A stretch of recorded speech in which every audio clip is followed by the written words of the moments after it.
Okay, so I've had this Tudor Pelagos 39 for just over a month now, so it's just time for an update really, and I've worn it every day since I bought it. So I think I'm in a pretty good place to just provide some thoughts and some slightly better than initial opinions. So during this clip, I'm going to cover the comfort, the looks, the movement, how it's fared in terms of scratching and marks, because that seems to be a bit of a thing out there, and my conclusion. I will go into detail, so buckle up. This isn't going to be a particularly quick video. And I will add now that this should not have been called a Pelagos. I mentioned this on my original video. There should be a new line of watches, and that kind of falls in line with the way it was advertised as more of a go anywhere, do anything, as opposed to an out and out tour watch. So I will kind of caveat this video with, I think that's important to say, so you're not constantly sitting there going, well, it's a Pelagos, it should, it shouldn't, and so on.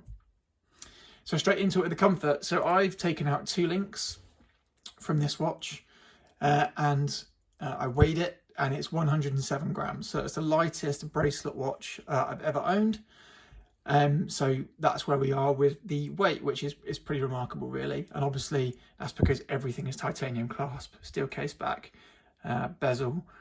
The whole thing is just really well done. Sizes, everyone knows this. It's a 39mm case, but 40mm when you look down at the dial.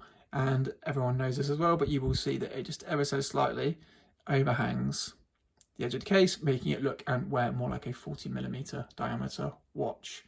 It's a 21mm lug width. I'll be keeping it on the bracelet, and if I do want to put it on a strap, I'll be using the Tudor strap offered, so not an issue for me, but I can understand why that would bug people that have big strap collections, which I know some people do. 47mm lug to lug and 12mm thick. So very good dimensions for the majority of wrist sizes, making it again a very comfortable watch. And because of the lack of height, it's not top heavy, and with the slightly wider bracelet with 2021, doesn't really make that much of a difference in this watch. It does sit very well on the wrist. I have seen some people talking about the edges of the bracelet and the case and stuff being sharp. I don't notice it being any duller or sharper than any steel watch I've ever owned. Maybe that's just me, but just to put that out there, I've not got any problems with the sharpness or lack thereof from the case and the bracelet and so on. So from a good perspective as well, the tallest micro adjustment system, you're all very familiar with this by now if you're watching this review, but it's brilliant. It gives you a lot of adjustability. I don't think I'm going to get it in there, but you can see there's 5 slots of roughly 1 to 1.5mm. And you can see it's very easy to do. You just pull it up and shimmy it backwards and forwards, and you can see all those slots there. I have mine on that slot. So it's very easy to do, and it's enough micro adjustment slots for me to get an absolutely perfect fit.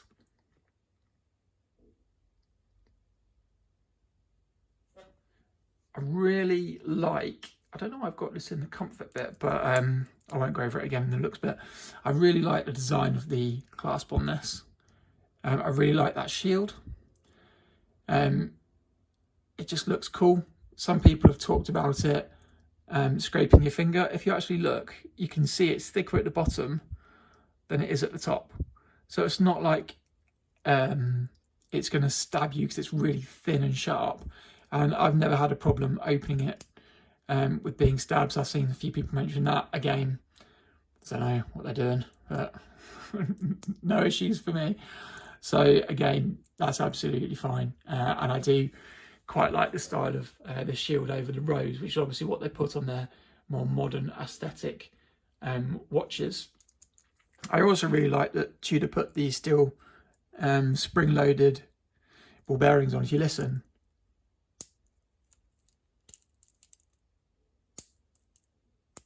it's got a really nice sound to it, and obviously more than that, because it's not steel, it won't lose the top of the metal, and therefore it will always be good.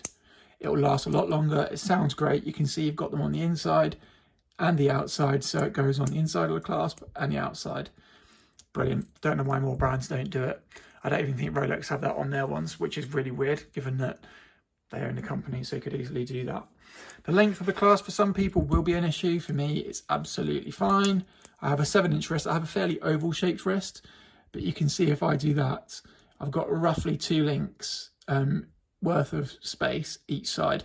So for me, the clasp length isn't a problem whatsoever. If you have very small wrists or very round wrists, it could be an issue for you.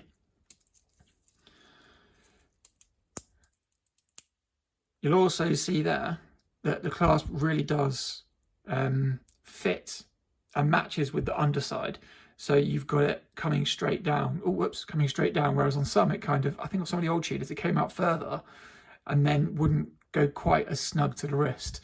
So you do have a really true reflection in terms of the length of the clasp on top and the length of the clasp underneath. So it does grip the wrist very well. So that's worth mentioning as well.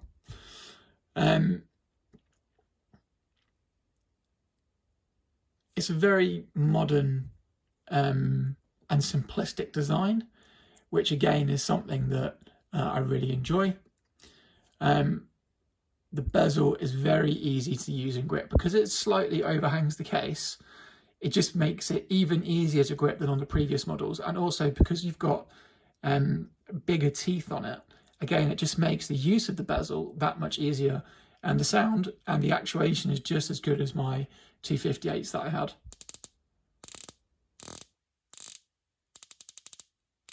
No back play, so you get it into the position and it's solid.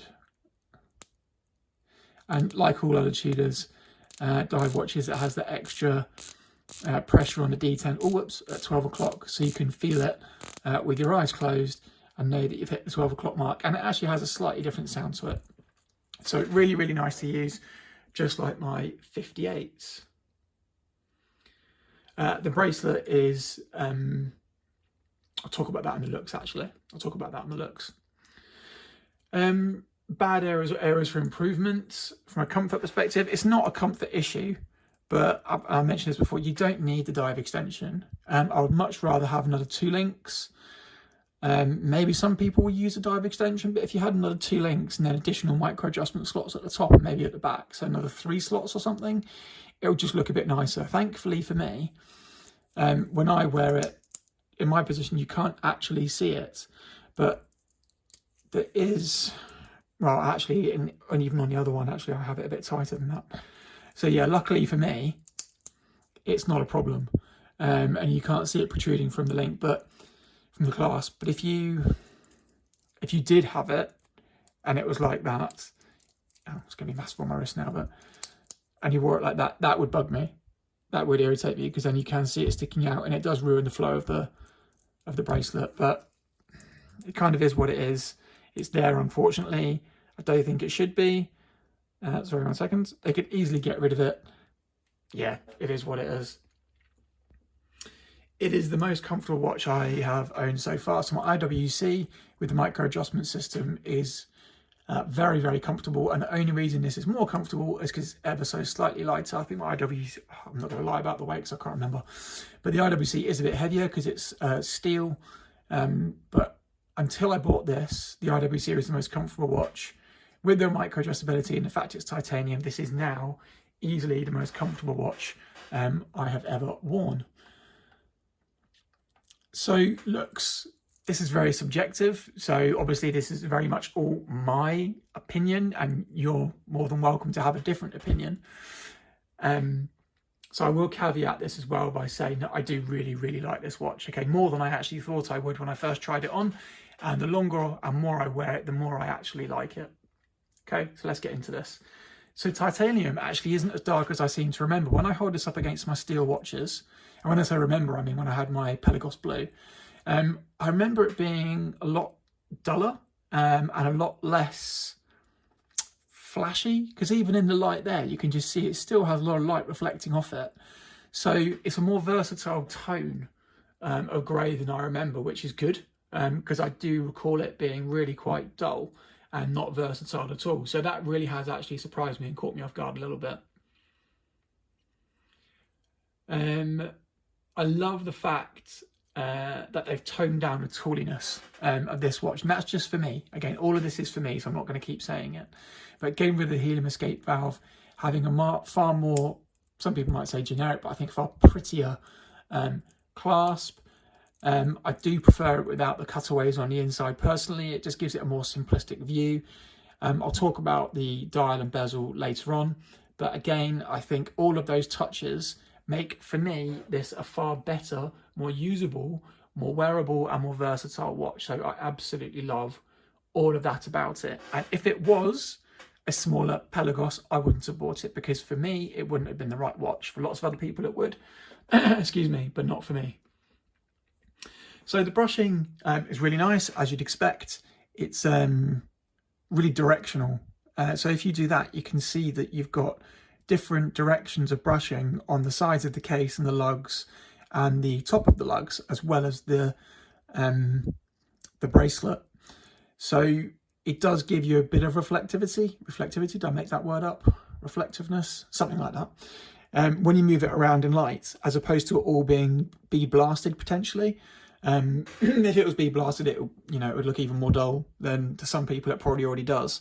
So having the different directions of the brushing does give you some light play on it, and does make it more enjoyable to look at. And as you'd expect with all Tudors, the level of brushing is very, very good. It's a nice fine brush effect, and it just looks really, really nice on the watch. Very well done indeed. I love the fact they still have the chamfers to the sides of the cases.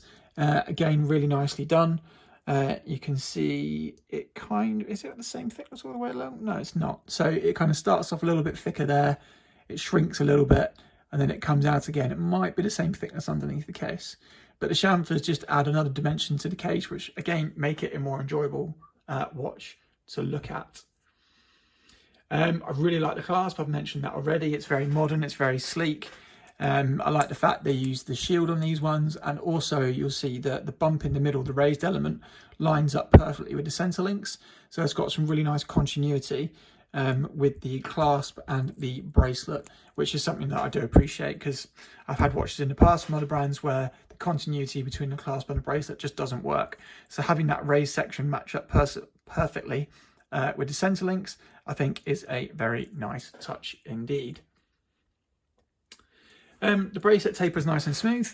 Again, that is my preference. I wasn't a huge fan, or it didn't bother me much, but I wasn't a massive fan of the stepped taper on the 58 or the Black Bay range, basically. I do prefer the more modern look. So having a nice smooth taper like that with no rivets is definitely preferable to me.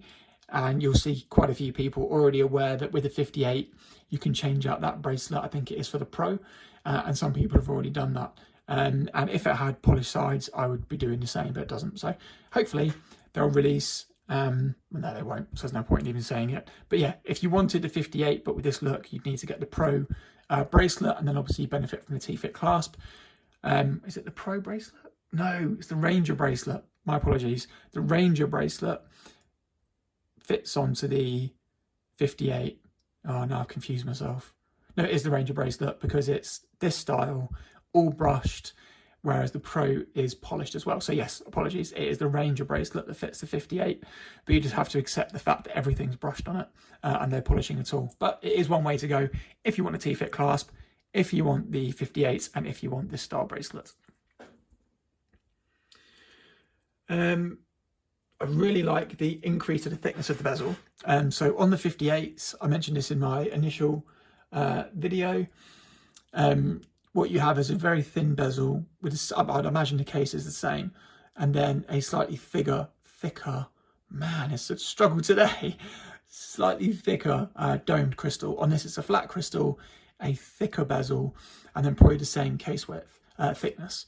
So I do prefer, again, the aesthetic of that, and it's weird, but the bezel and the extra teeth and the thickness of it really does, for me, make this watch look comparatively a lot nicer than the 58s and GMT. I just really think that the side profile with the thicker bezel just looks more in proportion than the very thin bezel that the Black Bay range have.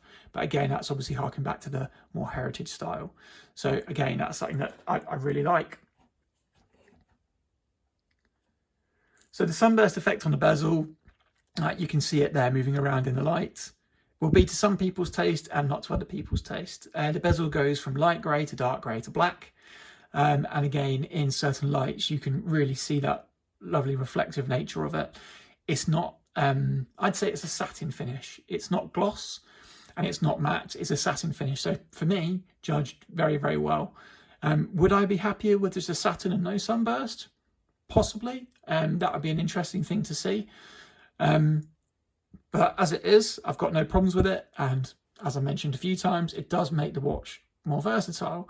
You couple that with the very, very light sunburst effect on the dial, which I won't be able to get here. You can see it in direct light. I don't know why people say you can't. It's not invisible. It is there. And you can see the rays of light going in the grooves that have been created to give the sunburst effect.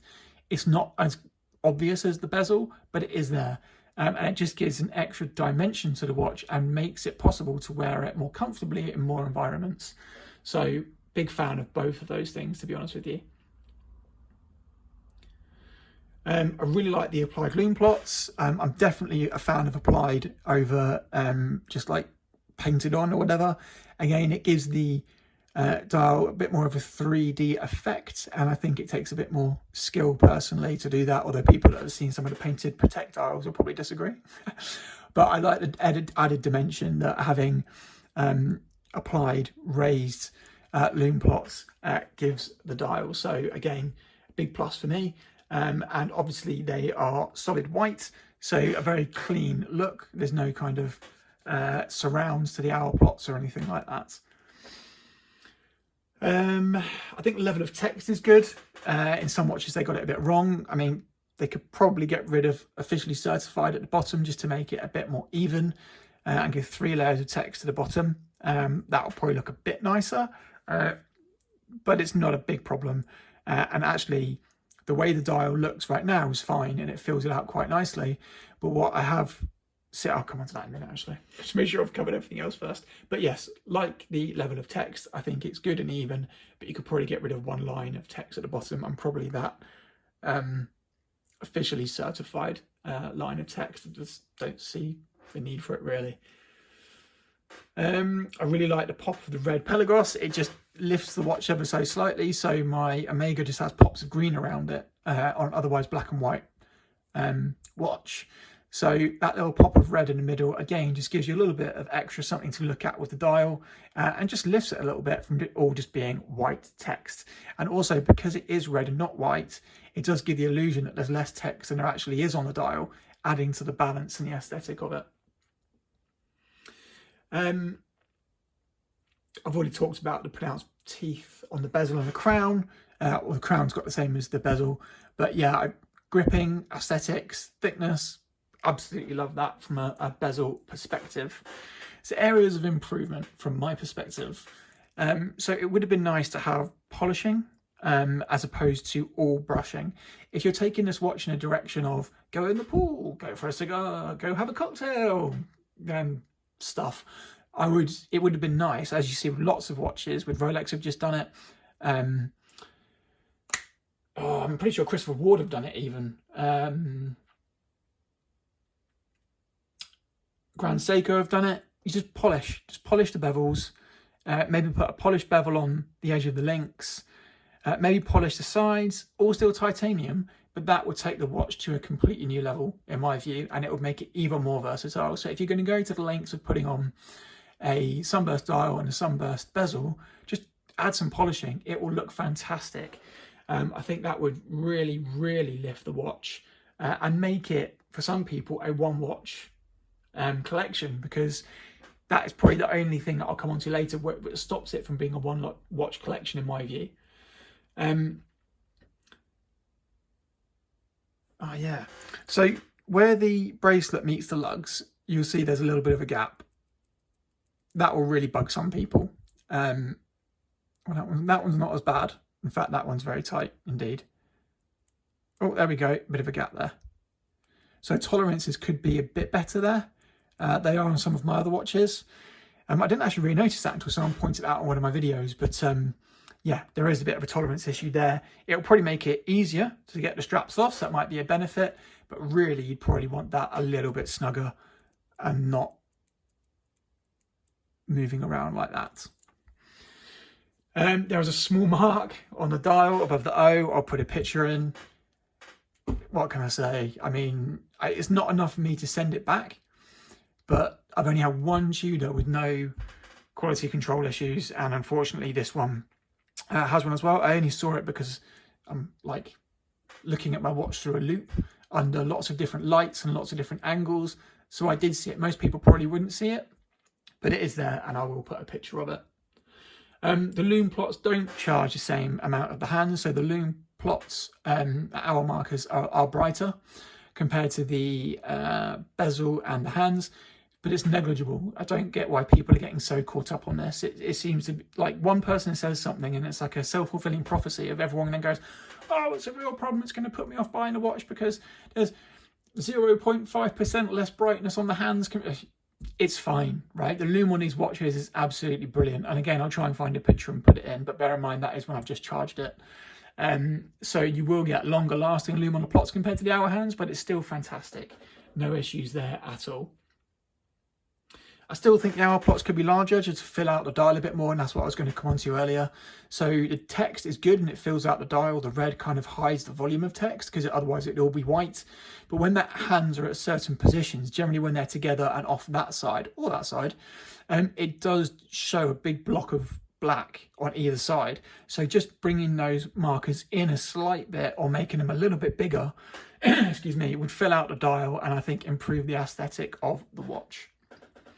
Okay, so the movement, everyone knows about the movement. I'm not going to talk about it. The only thing I will talk about is the accuracy. So I was getting plus 2 seconds a day, wearing the watch and leaving it dial up overnight. I have been playing around with it to try and get that deviation down. So what I find is during the day, the watch loses around a second, and I've now got it into a position where I put it slightly up like that at night time, and it gains a second. So it's actually accurate to within 0 point something seconds a day, and all my Tudor movements have all been superbly accurate. So super happy with that, expected nothing less. And if you're going to be paying for a nice expensive watch, which for me this is, I think you should be expecting that level of accuracy. Right, so scratches and stuff. I'm going to say it straight away. I've been wearing this for a month. I do baby my watches a bit in the sense that if I'm going to go and mow my lawn or I'm going to be fixing something mechanical like my car or one of the bits of gym equipment, I will take it off. Okay, it's not a watch that I want to deliberately put in harm's way. I have not seen it wear any more or less than a steel watch. You're not going to be able to see it even on this video. If you shine a particular light on the watch, there's a micro scratching there. There's a tiny micro scratch across the bracelet. There's a tiny micro scratch across the top of the lug. But having worn this for a whole month, it marks exactly the same as my steel watches. I'm not noticing any difference. So if that is something really worrying you about this watch, don't worry about it. And if anything, because it's fully brushed, it hides it even better. So on my IWC, it's got very small links. Some are polished, some are brushed, and the brushed ones look like they've not been touched, but the polished ones obviously have lots of micro scratching. So because it's fully brushed, it really hides the scratch as well. If that's something putting you off buying it because you think titanium's going to look horrendous as soon as you look at it, don't worry about it. It's not polished, it's all brushed. It marks, as far as I'm concerned, the same as any steel watch I've had, and it still looks fantastic. Conclusions. I love it. I actually like it more than I thought I would. I kind of picked it up not knowing how I'd feel about it because my experience with the original Pelagos wasn't great in terms of the fit, the comfort, the weight. It was a bit heavier than I thought just because a few stainless steel elements. I didn't get along with the clasp. I couldn't get a good fit on it. I wasn't sure how I would take to the aesthetic of this watch. I didn't get a proper chance to look at it when I went to the AD until I bought it. So massively happy with it from an aesthetics point of view, from a comfort point of view. As I've said, the Titanium isn't as dull as I expected. I can now take this as a one watch and wear it anywhere I want. I'd be happy wearing this to nice restaurants. I'd be happy wearing it just during the day. It's a fantastic watch. I still think Tudor are making the best value for money watches at this price point, with the movement, with the quality of the finishing, with the quality of the bezel action, the lume, now with the T-fit clasp. They were really falling behind from a clasp perspective. That has lifted any watch that now has that to put it into a different category of quality, I think. And I've always talked about that on all my videos. Their clasps have been average at best. So this is just taking Tudor, in my mind, to the next level. I don't think this is a watch for someone buying their first luxury watch. I think if I was going to buy a first luxury watch, I would want some more polishing to it. So it'd be even more versatile than this. But if you've got one watch, I would happily say go and get this as your second, third, fourth, fifth, whichever watch it is, and just wear it all the time, because it's absolutely fantastic. I'm going to continue to enjoy this watch for many months and hopefully years. I'm not going to sit here and say it's a keeper, because it's not an anniversary watch, and if something happens and I need to put money somewhere, this one would be on a shopping block. But as it stands, the hope is that this stays in the collection for a very long time. It's the first Tudor watch other than my blue 58, but I had to modify the clasp on it, that I absolutely love. Blue and white, when they do this in blue and white, I'll stick with this because I've already got a blue dial watch, but I can imagine that flying off the shelves. I just really prefer the modern aesthetic of the Pelagos range to the Black Bay range, personally. So yeah, it's better than I thought it would be. I'm enjoying it more than I thought I would, and I think I've talked enough. So if you have any questions, obviously put them in the comments, and I will try my best to respond to them. But if you're on the fence and you've got more than one watch, I would seriously recommend buying it. Cheers, everyone.